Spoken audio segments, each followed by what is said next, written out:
Hello viewers, welcome to Riya's Kitchen. இன்னைக்கு வீடியோல நம்ம பார்க்க போற ரெசிபி சூப்பரான டேஸ்டியான மரவள்ளிக்கிழங்கு கட்லெட் தாங்க எப்படி செய்யறதுன்னு சொல்லிட்டு பார்க்க போறோம். அதுக்கு தேவையான பொருட்கள் அரை கப் அளவுக்கு மைதா மாவு, தேவையான அளவு இஞ்சி பூண்டு விழுது, ஒரு மீடியம் சைஸ் வெங்காயம் பொடியா நறுக்கி எடுத்துக்கலாம், 3 பச்சை மிளகாய் பொடியா நறுக்கி எடுத்துக்கோங்க, கொத்தமல்லி தழைய பொடியா நறுக்கி எடுத்துக்கலாம். அது கூட 5 மரவள்ளிக்கிழங்க வேக வச்சு எடுத்து வச்சிருக்கேன். தேவையான அளவு மிளகாய் தூள், தேவையான அளவு சால்ட் எடுத்து வச்சிருக்கேன். இப்போ ஒரு மிக்சிங் பவுல் எடுத்துக்கலாம். அதில் நம்ம வேக வச்சு எடுத்து வச்ச மரவள்ளிக்கிழங்க சேர்த்துக்கலாம். சேர்த்து மேஷரை வச்சு நல்லா மேஷ் பண்ணி விட்டுக்கோங்க.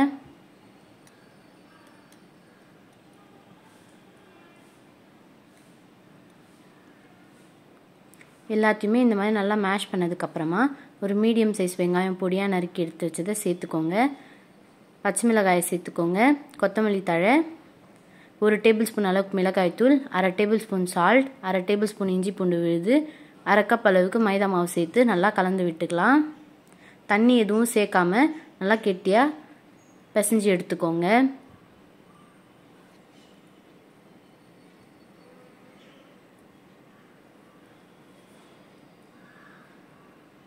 இந்த மாதிரி உருண்டையாக பிசைஞ்சு எடுத்து வச்சுக்கலாம். இப்போது சின்ன சின்னதாக உருண்டை செஞ்சு கட்லெட் ஷேப்க்கு செஞ்சு எடுத்துக்கலாம். இந்த மாதிரி கையில் வச்சு நல்லா தட்டிக்கோங்க. இந்த ஷேப்க்கு நல்லா தட்டி எடுத்துக்கலாம். எல்லாத்தையும் இதே மாதிரி தட்டி ஒரு பிளேட்டுக்கு மாற்றிக்கோங்க. இப்போ ஒரு மிக்சிங் பவுலில் 2 டேபிள் ஸ்பூன் அளவுக்கு மைதா மாவு சேர்த்து அதில் கொஞ்சமாக தண்ணி சேர்த்து நல்லா கலந்து விட்டுக்கலாம். கெட்டிகள் இல்லாமல் நல்லா கலந்து விட்டுக்கோங்க. இப்போ இது ஒரு பக்கம் இருக்கட்டும். நம்ம ஸ்டவ் ஆன் பண்ணி ஒரு பாத்திரம் வச்சுக்கலாம். பாத்திரம் நல்லா சூடானதுமே எண்ணெய் சேர்த்துக்கலாம். எண்ணெய் நல்லா சூடானதும் நம்ம ரெடி பண்ணி வச்ச கட்லெட்டை நம்ம ரெடி பண்ணி வச்ச மைதா பேட்டரில் டிப் பண்ணி ஒன்று ஒன்றா எண்ணெயில் சேர்த்து ஃப்ரை பண்ணிக்கலாம்.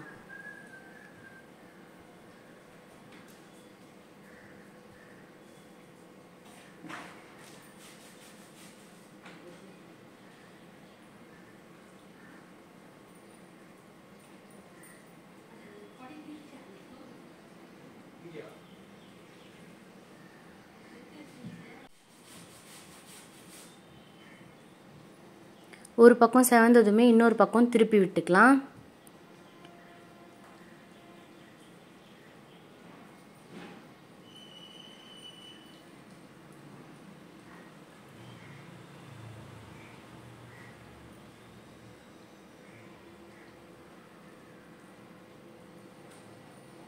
ரெண்டு பக்கமும் நல்லா செவந்து வந்ததுமே நம்ம பிளேட்டுக்கு மாற்றிக்கலாம்.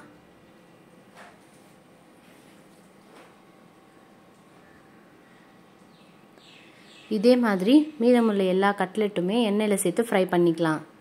ஒன்று ஒன்றா சேர்த்துக்கோங்க.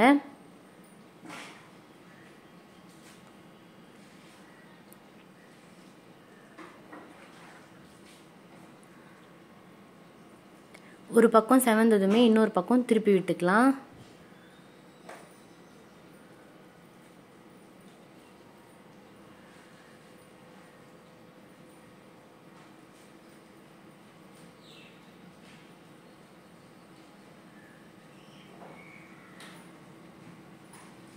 ரெண்டு பக்கமும் நல்லா செவந்து வந்ததுமே நம்ம பிளேட்டுக்கு மாற்றிக்கலாம்.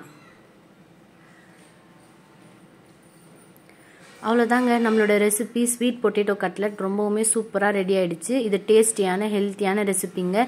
இந்த ரெசிபியை நீங்களும் ட்ரை பண்ணி எப்படி இருக்குன்னு கமெண்ட் பண்ணுங்கள். எங்கள் சேனலை லைக் பண்ணுங்கள், ஷேர் பண்ணுங்கள், சப்ஸ்கிரைப் பண்ணுங்கள், பக்கத்தில் இருக்கிற பெல் பட்டனை கிளிக் பண்ணுங்கள். தேங்க்ஸ் ஃபார் வாட்சிங் அவர் சேனல். இதே மாதிரி புது புது ரெசிபிஸுடன் மீண்டும் உங்களை சந்திக்கிறோம். பாய்.